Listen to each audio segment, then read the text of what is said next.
Welcome, everybody, to the Dreambuildrs podcast. I am super excited for this upcoming episode. Now, in this episode, we're going to talk about self leadership and the steps you can take to create a career that you truly love. And today, I have a very special guest with me, and therefore, I'm delighted to introduce you, Dr. Benjamin Ritter. Now, Dr. Benjamin is the founder of Live for Yourself Consulting. He is a leadership and a career coach. And besides that, he's a values geek, international speaker, podcaster, author, mentor. And of course, he's passionate about guiding others in finding and sustaining a career that they truly love. So, Ben, thank you so much for coming on the Dreambuildrs podcast. Sometimes when I'm having like an introduction done, I just get random thoughts and I have to share them. Like, we trust that the people on the other side of our virtual screen and world are the people that they say they are, right? So, like, what if I wasn't Ben? Like, what if my name was actually Eric and Ben? Maybe I work for Ben, or maybe like I just have a fake bio out there that says I'm Ben. Like, it's so weird how we have like this. Like, even when we meet people, it's like there's this underlying layer of trust to everything that we do. Like, I even thought about this the other day when I was getting into an Uber, and I don't really, this isn't like a big thing about what I talk about at all, but it's like there are certain givens of our society that have to be in place for us to operate in the way that we do. Like, for this podcast, for this conversation, for me to trust getting into the Uber that I'm getting into. And it's interesting, like the level of trust that we give into our careers, and like how we just trust our leadership, or we just trust our organization, or maybe we don't, or just trust our coworkers, maybe we don't. But it's just a random thought of the day. I think it's interesting because, even if you would be called Eric, we would still be having this conversation, right? Yeah, I'd be um, Ben. I wouldn't tell you I was Eric. yeah, yeah, but that's a funny thought, and of course we're gonna talk about this level of trust also in and what that means for yourself and how you can build that trust in yourself when it comes to self leadership or in organizations. But first, I would love to talk about your personal story, um, especially before you created Live for Yourself Consulting. I know you have been working in corporate and you had some side hustles before. We talked about that already. But I would love to know, like, how did you start to embrace that journey that you're currently on, and really embrace entrepreneurship, become a leadership coach, a career coach, and now inspiring others as well to really live that life, to really build your own life.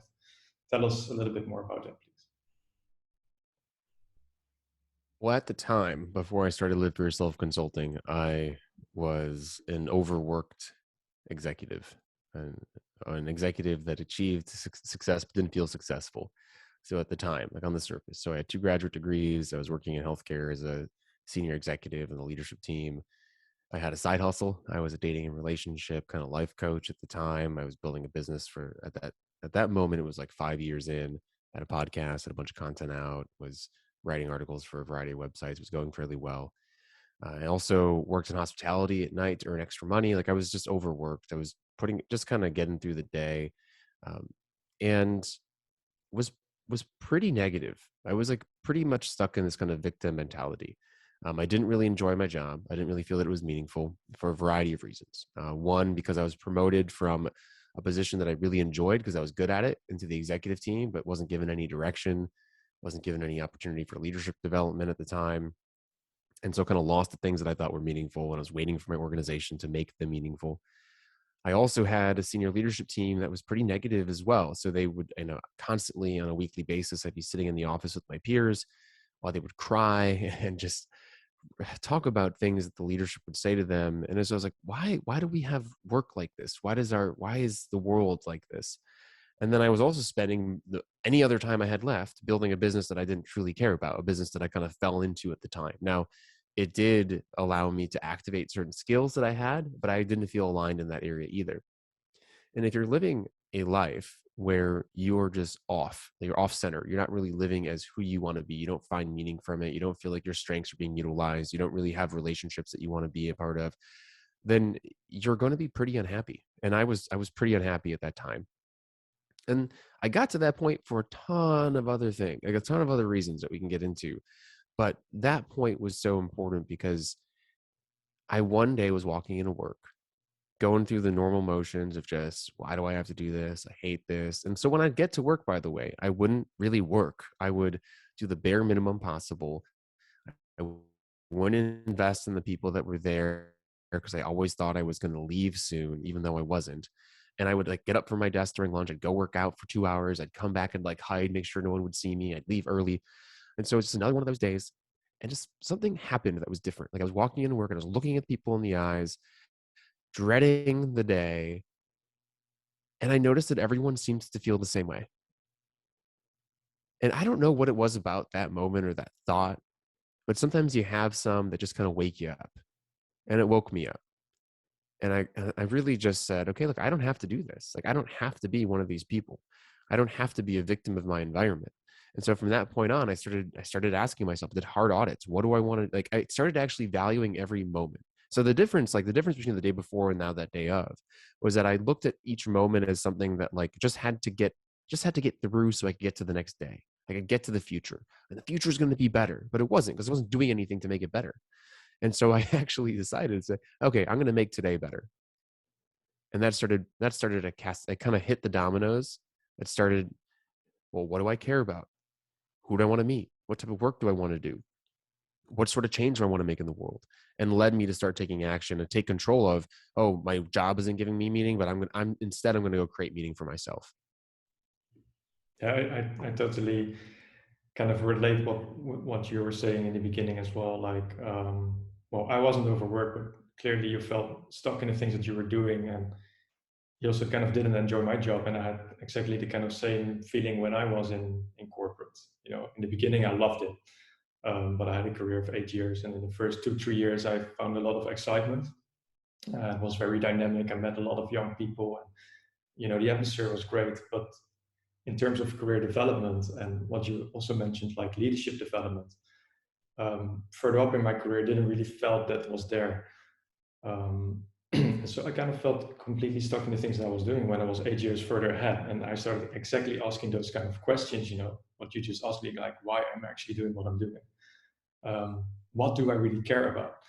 And when I started noticing that, I started caring about lots of different things than what I was doing in my corporate career. For example, when I looked at my values, they were much more about personal leadership. They were about community, adventure, and freedom. And so I would love to know, like, from your perspective, like for me, when I quit my career to start going into entrepreneurship, it was a quite kind of difficult step in my mind. How was that step for you when you kind of left your corporate career and you really started for yourself? Was it like, oh, easy peasy, or was it like the hardest thing ever to do? So how we start businesses and how we manage money is like very much, I think, ingrained in part of our personality. And if you were to go back in time, like my mentality, so we have stories, right? And our stories create how we perceive work, how we perceive entrepreneurship, and etc. So my stories, like I kind of like try to like, hey, what are my stories? Like, why do I feel a certain way? And if you know your stories, and you can start changing them a little bit. So for example, when I was a kid, my father was an entrepreneur. He had his own little home remodeling business. And when I say business, it was him, right? He was a solopreneur. I went with him. We like fixed homes, he changed sinks, did drywall. So like I had this, like, I never had to be in an office. And he was also a real estate agent at some point. So I was like, always like, never really felt that I had to be behind a desk. I also wanted to be a professional athlete as a kid up to my mid 20s, so I've never really thought I would ever envision myself sitting behind a desk. I worked in hospitality. I was waiting tables, right? I was a bartender. So again, never really thought that I'd be behind a desk. And so if you have those experiences, and mind you, then add in the fact that I graduated grad school after working a variety of odd jobs in the midst of a recession. And so the 4 full-time job offers that I received in the span of 2.5 years were cut from me because the federal government couldn't fund the positions that I was looking for. State and federal government positions was in public health. So now I'm this kid who never thought he'd be behind a desk. And every time he worked behind a desk was temporary. And when he had the opportunity to have something more stable and full time, it was cut for him due to funding in a recession. You can imagine the type of mentality I had towards work, plus the mentality I had towards my dreams. So it's the fact that, like, okay, can I really accomplish what I think I want to accomplish? Is that even possible? And does it really have to fit this mold? So I never really had this idea of I'm going to be an entrepreneur or I'm going to be a corporate employee. I had this idea of I'm just going to make money and I'm going to do it. And when I woke up, by the way, when I had that like awakening, it was I want to do something that I love, something that I care about, something that leverages my strengths and skills. Because all the time before that, if you look, like I did so many different odd jobs. I was a camp counselor, daycare worker, and these are like part-time jobs, right? I was I was in TV commercials. I was a brand ambassador, handing out like granola bars on streets and flyers. I worked music festivals at the same time, though, with a stable income, right? So I also did something kind of less, a little bit full time and not.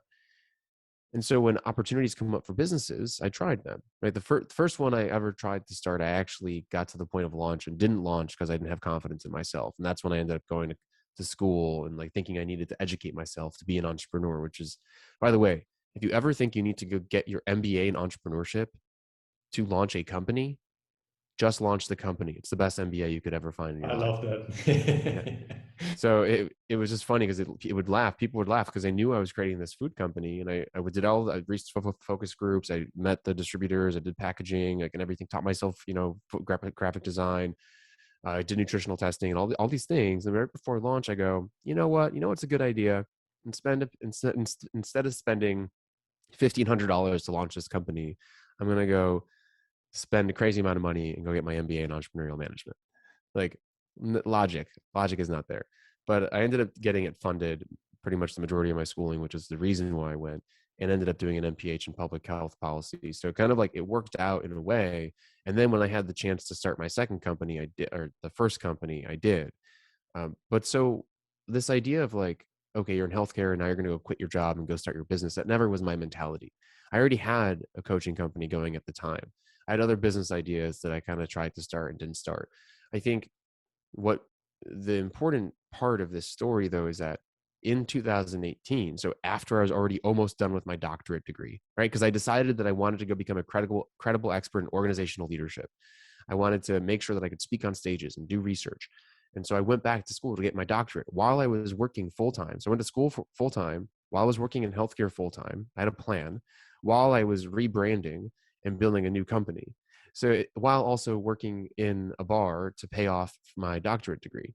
So when all those things were together and I was already making money in my business and I was already almost done with my doctorate degree and didn't have a large amount of expenses coming in anymore because it was a very expensive degree, that's when I left.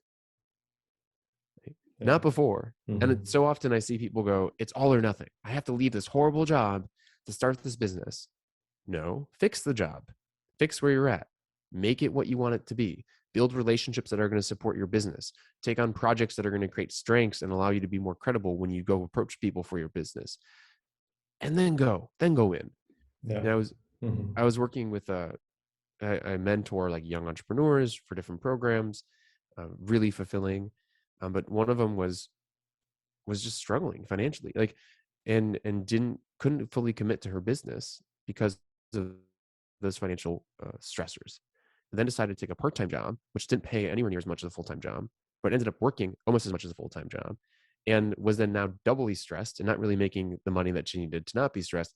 And it was like, look, you can find a full-time job that supports the business that you are creating. It's in its infancy.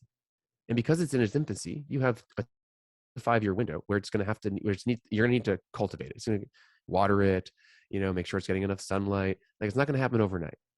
If you are constantly stressed about money right now, you're draining your life.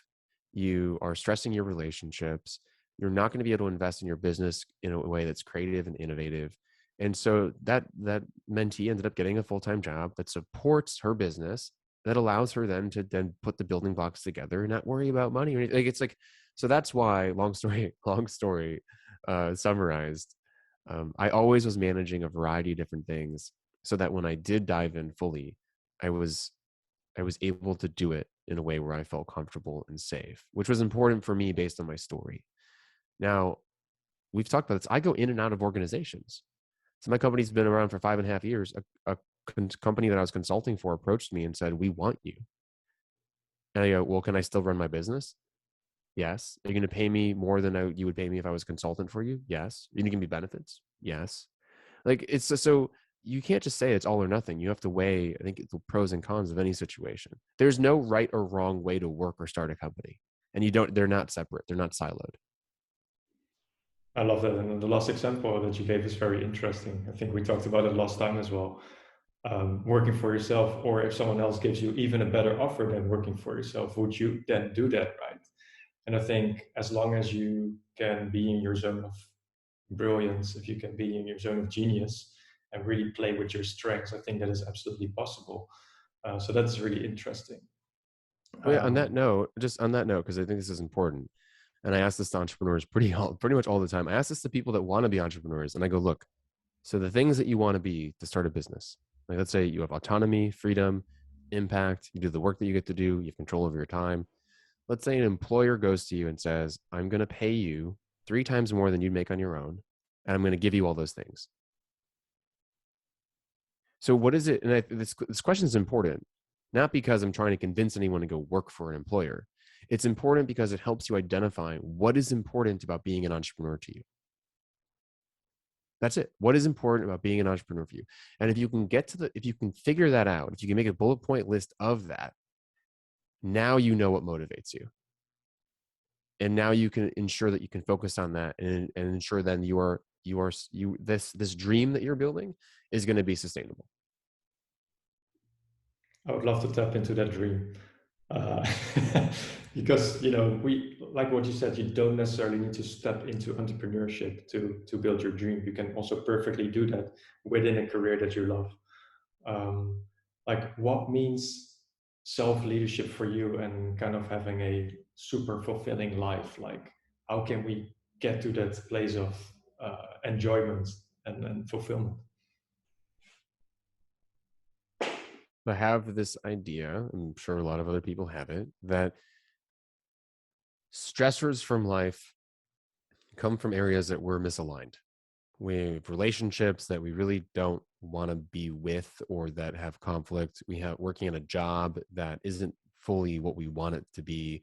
We're in an environment where weren't really getting what we need and where we're living per se. And so fulfillment comes from cultivating an environment around ourselves that is aligned to our values, our interests, our desires, etc. And you can do that at your work. You can craft your job to be more aligned to who you are. And it's not just that, like, oh, I'm selfish, I want to, everything to be exactly the way I want it. No, it's actually, we need our environment to be as efficient for us as possible.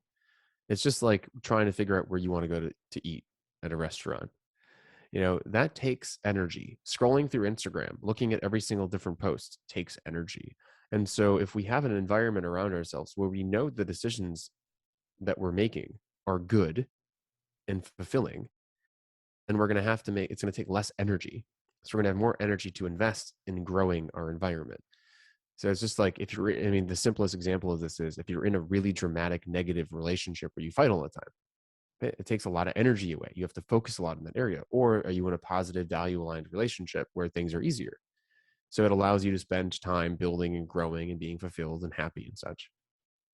And so when it comes to crafting our jobs and our careers, we need to know initially, like the baseline is, what is it that I really enjoy? And so we kind of talked about this when I woke up.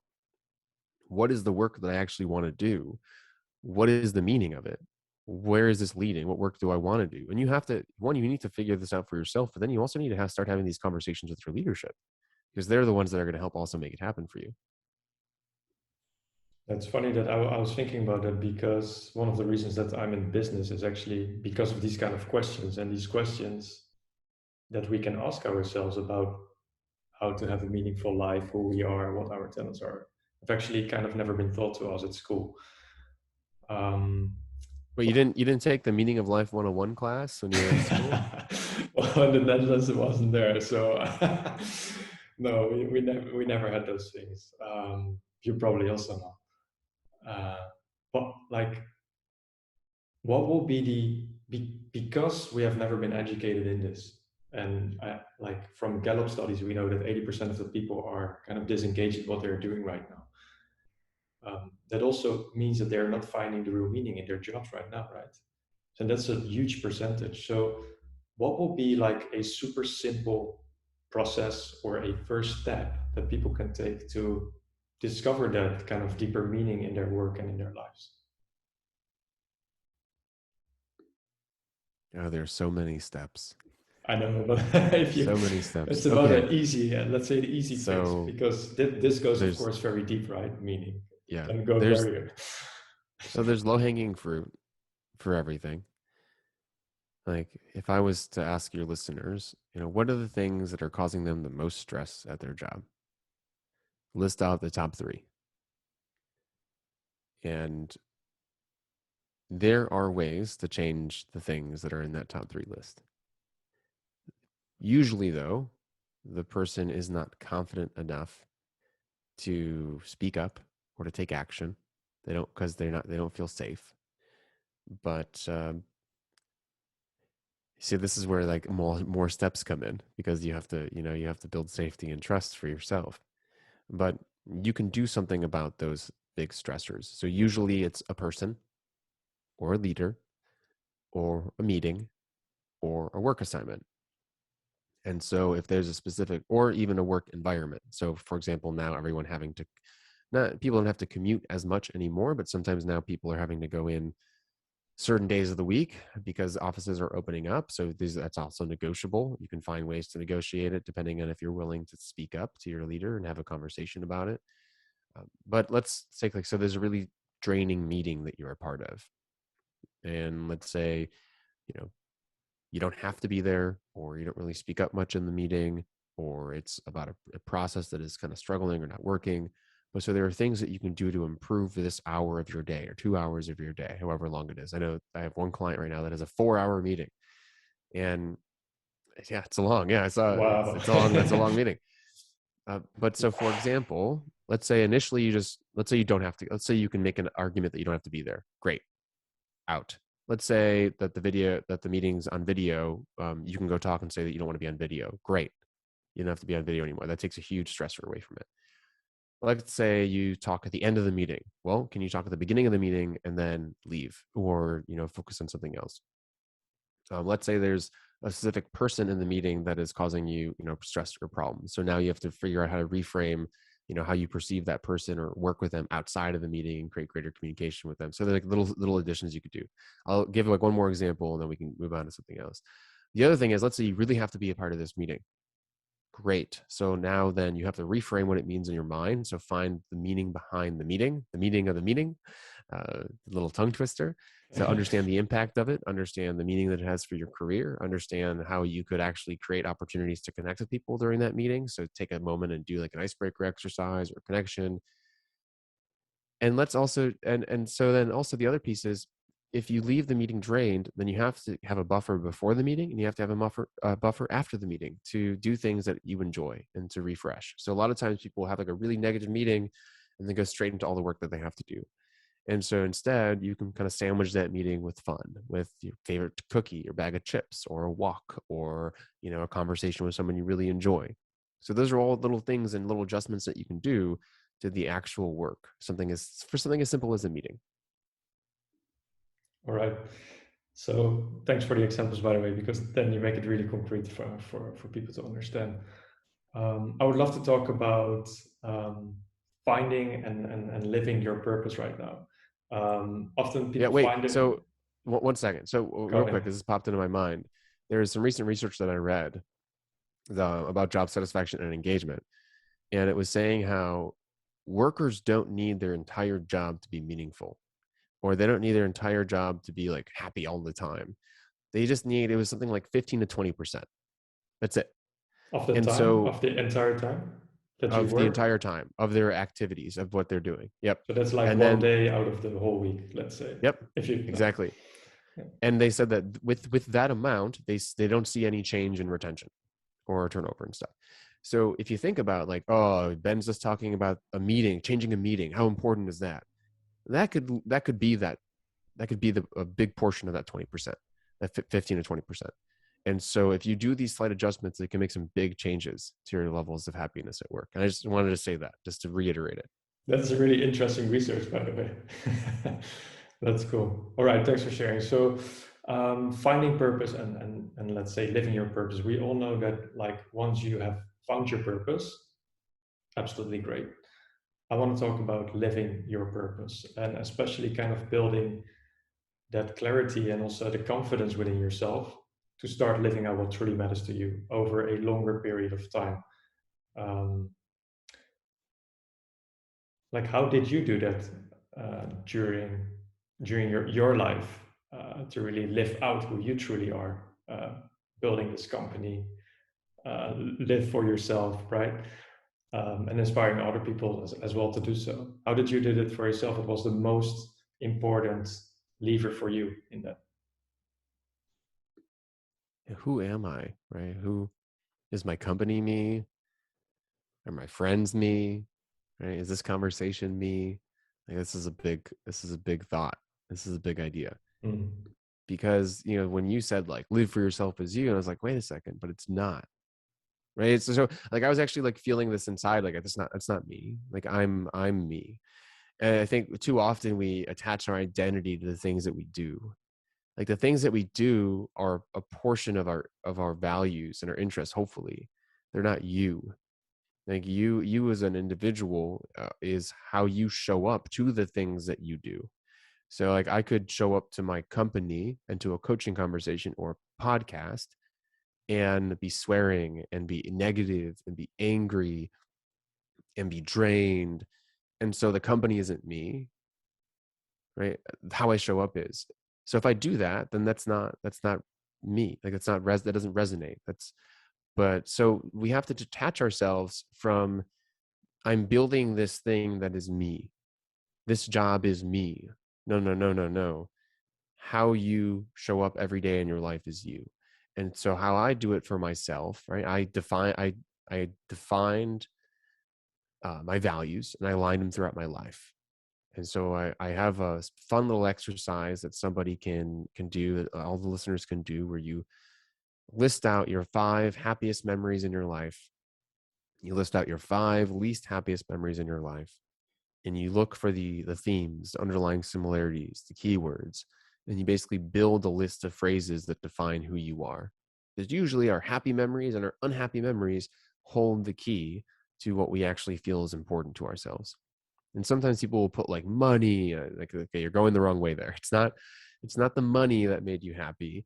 It was something that got you the money, or what you were able to do with the money. And so let's detach ourselves from like, oh, success makes me happy. Success doesn't make you happy.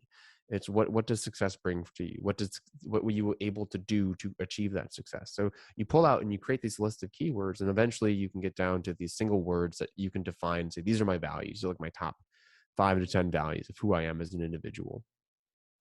And I live those values on a daily basis. That's how I live a life that is fulfilling. That's how I show up each and every single day. That's how I believe that I'm living a purposeful life, because that matters to me. So, my top value is health. So if I'm not on a daily basis doing something that relates to the mental, physical, emotional, or spiritual side of health, then I am not showing up as who I am. That's my number one value. So I eat a certain way. As you asked me before we got on, did I work out yet today? Right. So like these are, I'm probably going to go to yoga class later if I can get out. Um, those are the things that I believe are me. It doesn't matter what I do, right, during the day for work, if I can show up in a way that resonates and allows me to be the person that I've defined myself as throughout my life experiences. Do you believe that like the values that you have in your life or the kind of underlying themes from the experiences, from the best and the worst experiences in your life that you've drawn, do you believe that the values can change in your life? Imagine like you in 10, 20 years ahead, would you have different values in your life? Yeah. So why did I start caring about health? Right. So if you think about this, so I was a soccer player, and I started caring about nutrition and fitness because of soccer, because I thought, okay, I can't be that skilled, but I can be fitter and stronger, faster, healthier. So I started caring about nutrition. So nutrition became something I was like, oh, this is really important. Then my mom got cancer. I got really sick.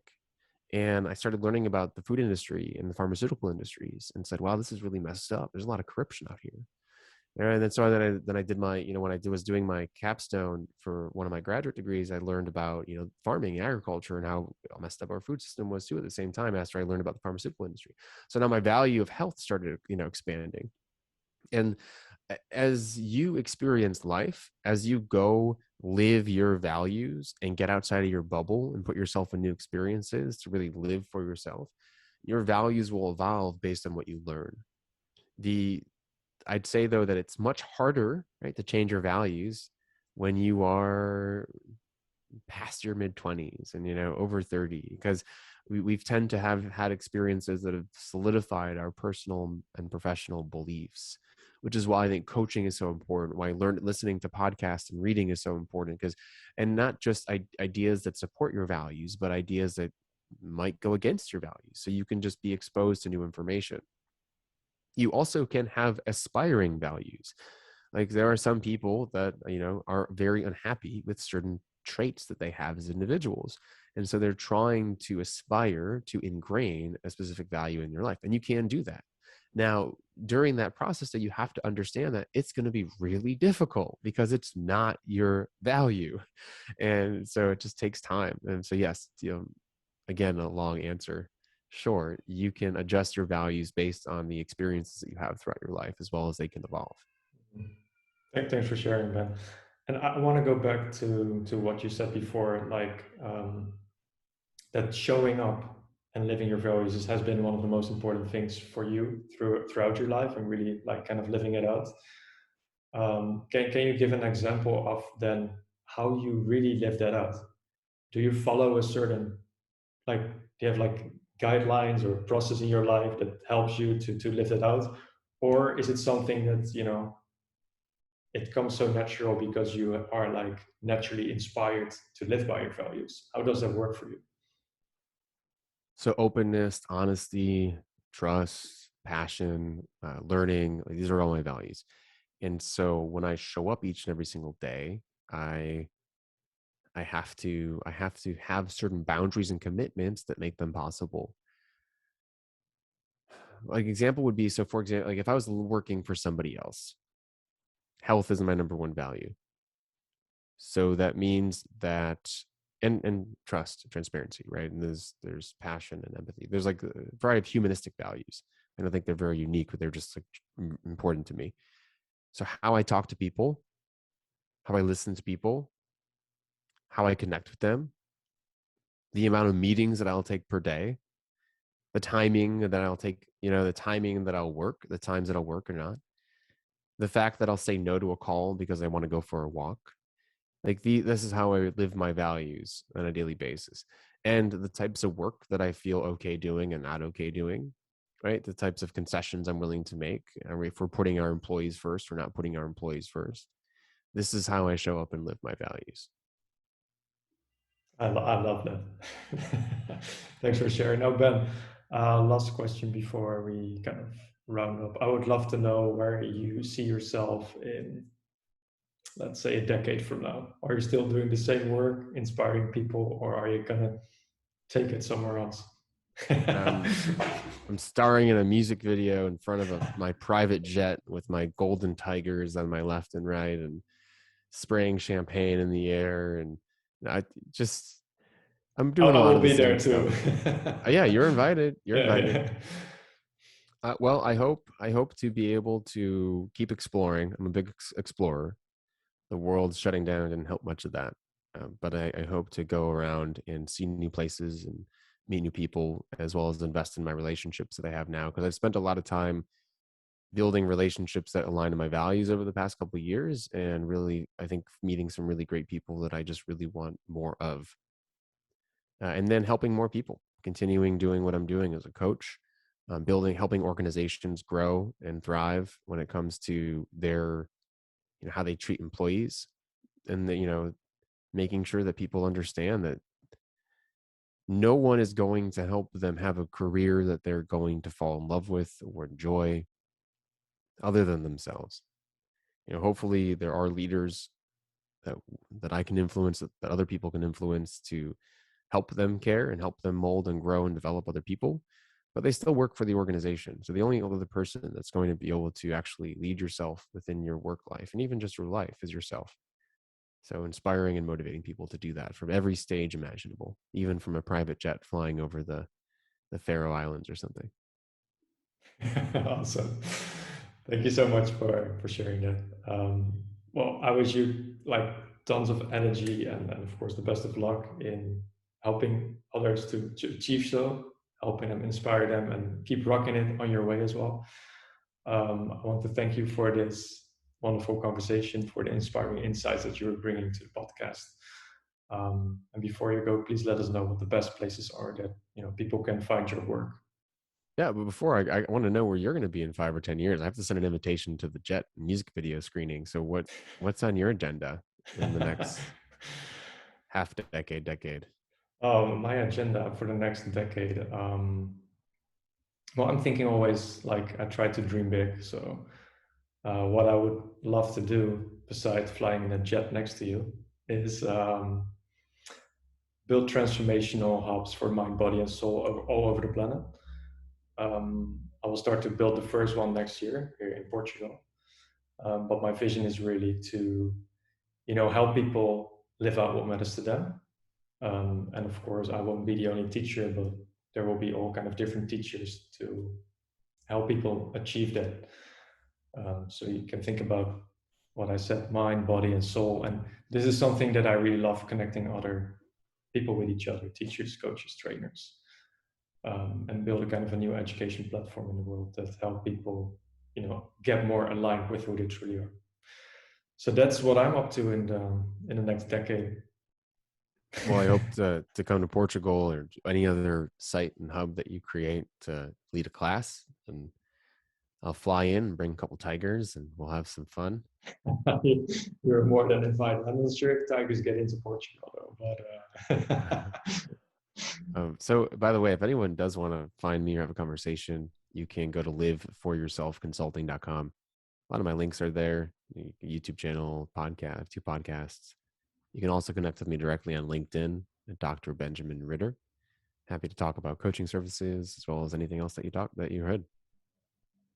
thank you so much for sharing, Ben. And well, thanks for this wonderful conversation once again, and looking forward to talk soon. Thank you. Yeah. See you soon, and see you in 5 years as well. See you over the next however many days we just want to see each other. Because why? Because we're awesome. You're awesome. Thanks, bro.